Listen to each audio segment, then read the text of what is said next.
What is up, guys, and welcome back to a brand new career mode video, episode number 13 of the F1 2020 My Team series. And this time we are off for the Hungarian Grand Prix, synonymous, which is where we're going with the real life circus this weekend. So let's see if we can replicate what might happen, see if there's, I don't know, predict the future, potentially. We'll have to wait and see. But heading into this race, we had a bit of a dud race last time out in Silverstone. I believe it was raining and it was just not a fun time. Really struggling with the front end of the car, and a lot of people did say, oh, it was because I ran like 1.8 wings or whatever it was. It's fine. I've been running low front downforce for a lot of these races and we've been very competitive, but there was just something fundamentally wrong with the tires getting the right amount of temperature and just grip. It was just non-existent. Heading into this race, we've actually applied our most recent sponsor, Satellite, to the car. We signed them for the last race, but we never put them on the car, so I don't think they were too happy with us. But we'll look to make amends in this episode. Make sure you leave a like, subscribe to the channel if you're new to see plenty more F1 2020 content, and let's get into this episode. Development-wise, we're in a bit of a pickle. There's nothing particularly that I can upgrade or want to upgrade with the amount of resource points that we have. We've got that major engine upgrade on the way. Other things we could target is a major rear downforce upgrade, but we don't have the facilities to... I say facilities, we don't have the resource points to delve into those major upgrades. So we're going to have to go for something either minor or fast forward a week, see what kind of resources we get in, and then kind of go from there. General reliability upgrade coming in, which is nice, from Honda. Looking after us as always. A bit of money coming in, a bit of money going out with running costs. And we stop time because once we get that influx in, I want to stop time so I can give the facilities and my team as much time as possible to get these on as early as possible. So that extra day or two where I stop the simulation as soon as we get the weekly resources in, sometimes it can make the difference between a part going on before a Grand Prix or after. So what we've gone for is a drag reduction upgrade, which will go on in time for the Italian Grand Prix. And we do have the major engine upgrade, which is set to be on the car before Spa. Hopefully those two upgrades do go on, and that could be a game changer for us potentially. And then I think maybe at the end of this episode, we might target that major rear downforce upgrade. And I think timing-wise, that will probably go on hopefully by Singapore, which is somewhere where we will need that extra bit of downforce. Practice-wise, not too bad. I failed the qualifying practice program, so that might be an indication as to where we might stand this weekend. It might be a tough one in terms of extracting performance over one lap. We'll have to wait and see, though. Is a low-speed circuit, high downforce, much like Monaco, so it could play into our favor. But heading into this weekend, I'm going to chuck in one of my older engines, just to make sure we can get to the end of the season.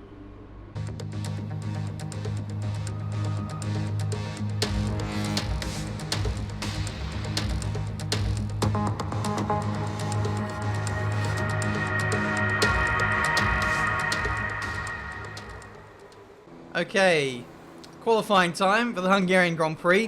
One thing as well, in practice I was doing a lot of laps to make sure I could pass the Satellite team goal, which is complete 100 laps over the course of the weekend. That is paired up with, of course, my teammate Mick Schumacher. And being a longer race, longer lap time wise, I think the race is 35 laps. If me and Mick finish, that's 70 laps between us. Plus, I think I did about 10 laps in practice. Mick did about 8 in practice 1. Plus I simulated practice 2 and 3. So with all that considered and qualifying, I think we should be okay. Let's hope that we get into Q2 so that we can do extra laps this weekend. But we'll just have to wait and see. I did do 2 laps on my first set of tires, and now here we are doing a third, but on a new set at the end of the session. So let's see where this puts us. We are currently holding down P15. Mick Schumacher a couple places back. He moves up to P18 as someone else improves.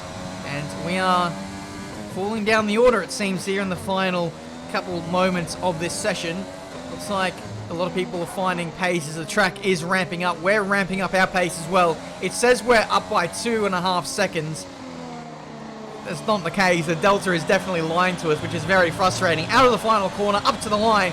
It was only a 200th improvement, not 3 seconds, Codemasters, but it only puts us in P19 at the end of qualifying 1. Mick Schumacher about a 10th behind, so closely matched on pace, but it was so close yet so far to getting into Q2. I probably could have found that improvement as well to get through to the next session. It was a pretty good lap, but not perfect.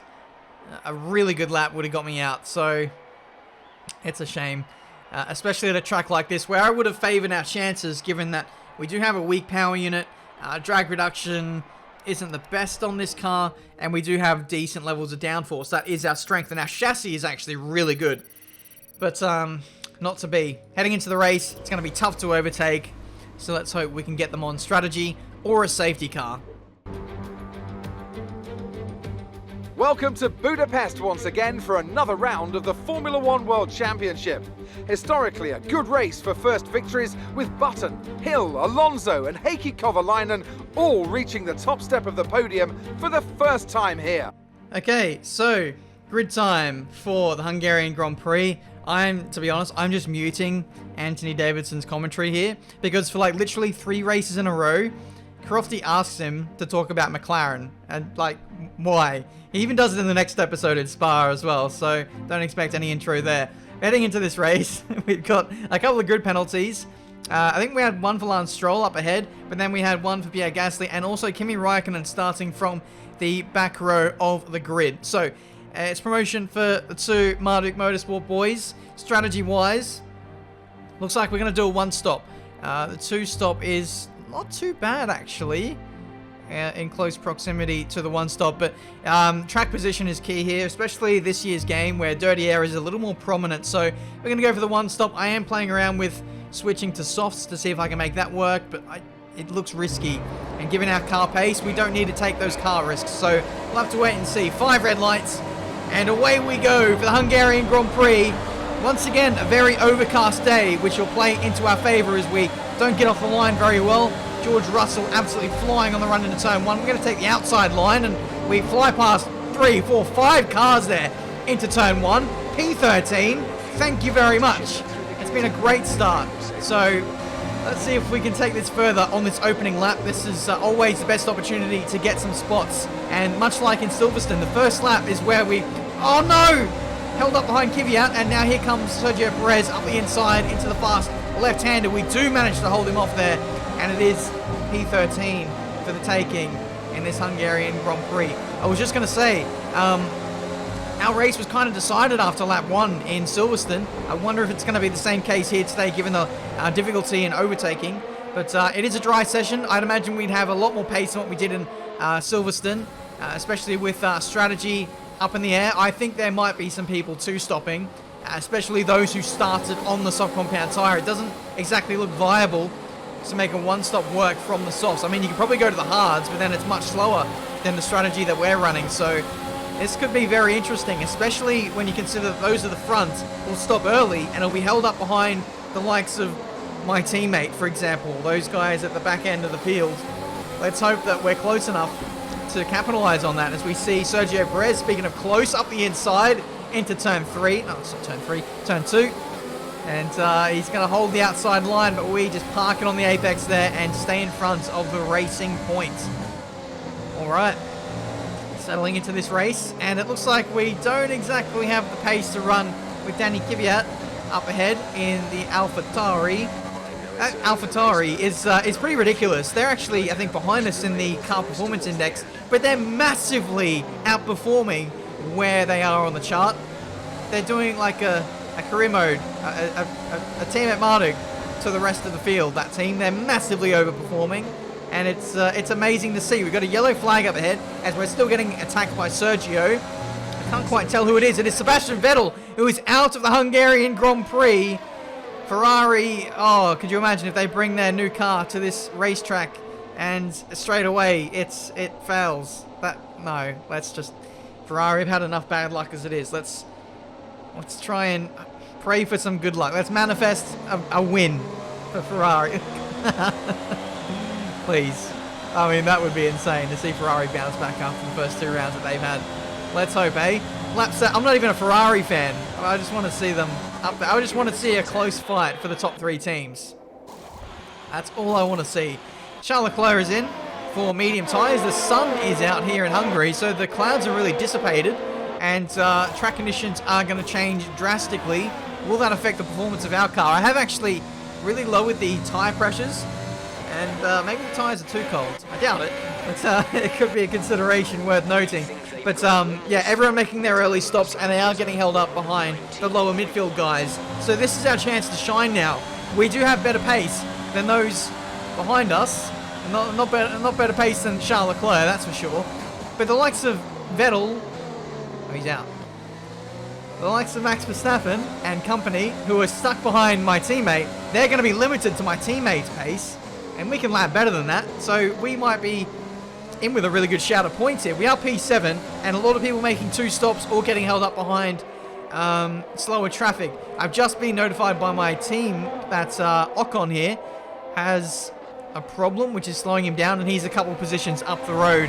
Charles Leclerc is closing in on that group of cars as the pit window is now open. It's the halfway stage of this Hungarian Grand Prix, and I was having just thoughts in the back of my mind. Should I stay out another 5-6 laps and put the softs on? But I thought, no, our time for risking is kind of over. I feel like we're on for a good result anyway as it is, so we're going to box now for the hards and just keep the track position, whatever track position we get once we rejoin on the circuit. The likes of Stroll, Perez, Albon, they all made early stops, and they're held up behind slower cars, including my teammate. So it's going to be very close as we rejoin here. 2.8 second stop, that's very slow. I hope that doesn't cost us as we rejoin on the circuit. There's Stroll, there's Albon, there's Sainz. We do get Albon just about, but we miss out on jumping Lance Stroll there. I hope that doesn't cost us points today as we see the replay. That's frustrating. Just a slow stop from the boys there. Fortunately, though, we did get in front of the Red Bull, so that's at least one thing we've got going for us. A long way to hold them off from here on into the end of the Grand Prix, but we're going to give it our best shot if we want to score as many points as possible. Now, we can see our teammate up ahead. He is boxing in Lance Stroll. However, my teammate boxes himself anyway and prevents us from having another go at Stroll. Now, this is probably our best chance to get Stroll because he was held up in the 3rd sector, and he is going to be a little bit slow coming out of it, but he's got the legs on us on the start-finish straight. Probably didn't help that I've gone for an older engine, but just looking at the management of getting all of our power unit components at the end of the season, I feel like it might be line ball as to whether we can get all of our current spec stuff to the end. By doing this, we give ourselves half a chance. We may need to work on reliability a little bit, or we can just take another power unit, but I felt like this was the best way to go forward. I didn't want to waste the newer engine at Hungary, and so that's the strategy. But for the second half of the race, I've really been stuck behind Stroll, and consequently, Albon has been stuck behind me. Ricciardo, with really good pace as well, stuck behind Albon. It's a bit of a stalemate at this stage. I'm doing my absolute best to run with him. I'm staying close with the DRS, with the slipstream, but I am losing a bit of time in the middle sector of the lap. So it's just a waiting game, I suppose. I'm hoping that opportunities will arise later on in the Grand Prix. I know that this car is actually pretty good on its tyres, and so I'm trying to look after them. I'm not trying to put too much stress into them, and I'm hoping that the racing point falls off a little bit towards the end of this race. It will be hard, though, with hards, because these tyres really just don't wear out. The mediums were holding out really well. They did over half the race, and we're not really dying off too much, so we've got to be patient. This turn 1 is our best chance to really get Stroll. I'm not great out of turn 1, so I'm gonna have to make the move coming into turn 1 with DRS and slipstream. Middle sector, there's no chance of overtaking there. There's too much dirty air, and so it's all about setting up the move in the 3rd sector, getting close enough, punching out of the final corner. That corner in which I'm really good out of the final corner. Car rotates really nicely through there, but sometimes it's just not enough. As we've got 4 laps to go in this Hungarian Grand Prix, we can see that's Albon with an engine failure, and Ricciardo slides on through for another position in this race. That's unfortunate for Albon. He was not having a great race anyway, and that just makes matters worse. But Grosjean gets promoted into the points. That's massive for Haas, who don't have too many against their name this season. We have 3 laps to go, and I feel like at this point, guys, we just got to throw caution to the wind. I've got maybe 1 or 2 corner cutting warnings up my sleeve. I might utilize one of those on this lap to really give it everything, because at the moment, nothing is working. I'm driving really well, but I just can't get close enough to this guy. It's frustrating, but it's actually really satisfying at the same time to be able to, I don't know, to have to work for an overtake. So here we go. We're going to cheese that a little bit. Use up one of our tokens, one of our warnings, and hope that means that we're close enough out of this third sector. What I'm going to run as well is I'm going to run rich and a bit of overtake through this part of the track as well, just to keep myself close enough to have a go into turn 1. This is all what we're setting up. Normally I'm about 7-8 tenths behind Stroll into this sector. This time we're 2 tenths closer. This could make the difference. So I've really got to go for it here. Really aggressive on the power. Lost the back end ever so slightly through the final corner. You can see how good we are for here. But his drive out of the final corner is actually really quite nice with that power unit. Up into overtake, rich fuel mixture, out of battery, not close enough. I feel like that was our best chance of getting in front of Stroll, but it was not to be. It's not to be. Trust me, guys, when I say I gave it everything. I've been stuck behind this guy for like half an hour, 40 minutes. Yeah, something like that. And it's not working out for us here, as Valtteri Bottas wins the Hungarian Grand Prix, closely followed by his teammate Lewis Hamilton. Stroll is going to hold on here. Ricciardo actually has really good pace, and if anything, maybe stronger pace than Albon. Ricciardo was probably a little bit faster in a straight line, and as such, made me feel a little more under pressure than what Albon put me under. But regardless, it looks like it's going to be P8 here in this Hungarian Grand Prix. No penalties for us, no penalties for the AI. It will be 4 points, provided we can hold it together through this final corner. I'm a little bit disappointed, to be honest, but at the same time, we've come from 17th or something to finish in 8th, which is a remarkable effort.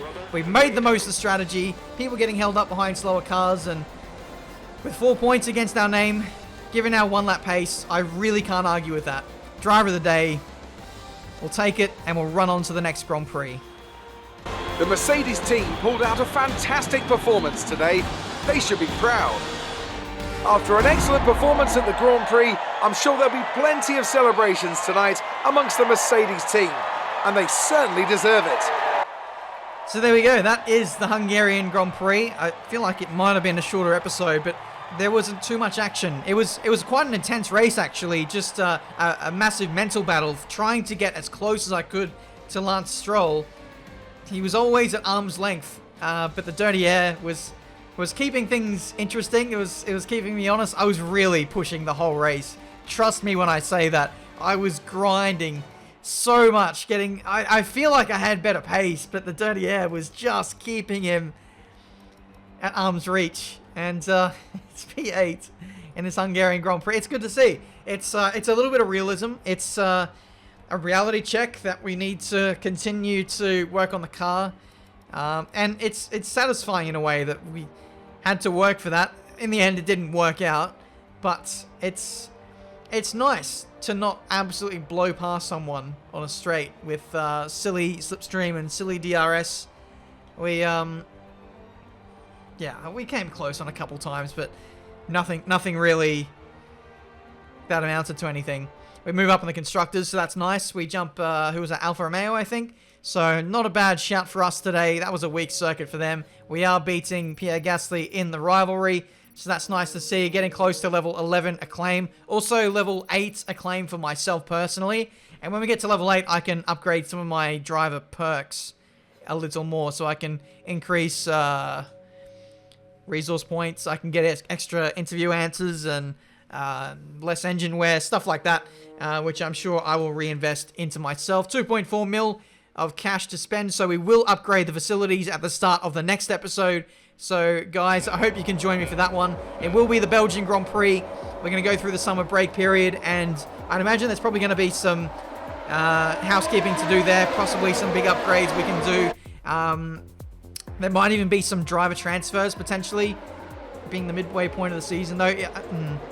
In saying that, you would think that the driver transfers would happen when we had to negotiate Mick Schumacher's deal. But that could still be a possibility. We'll have to wait and see. Not everyone's contract is going to come to an end at the same time, potentially. Who knows? Someone may be massively disappointing this season. Who knows? Red Bull could kick Albon after the performance today. But we will just have to wait and see. Guys, thank you so much for watching. I'm looking forward to the next Grand Prix in Belgium. Always throws up some amazing racing, and I've always done really well there. And with some of the upgrades we've got in the pipeline, I hope that we can bring a package which can solidly challenge for points. Until the next one, I'll see you next time.